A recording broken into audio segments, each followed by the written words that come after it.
Hi everyone! Dalawang number cakes tayo for today's vlog. Itong unang number cake natin ay tinatawag kong premium 8 inches. 2 layers siya ng moist chocolate cake with filling. Up to 10 toppers ang premium number cake na ito.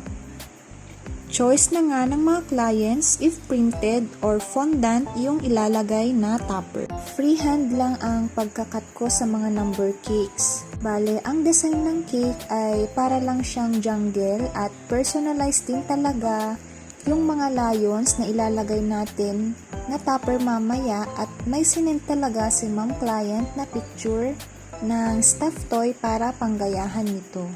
Sobrang saya ko nga sa dalawang number cake orders sa atin today. Same day din kasi ang pag-pick up ng mga ito. Napansin ko rin talaga na may improvements na yung mga ginagawa kong mga 2D fondant toppers. Sobrang saya at enjoy ko nga sa paggawa ng mga orders na ito. Ang susunod naman na cake ay number 1 na Marvel Heroes ang theme. Sobrang cute na cute ako sa mga toppers na nagawa ko. Originally, classic number cake ang order ni ma'am.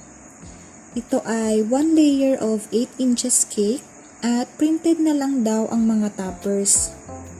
Pero in-upgrade ko into fondant toppers ang mga ito for free.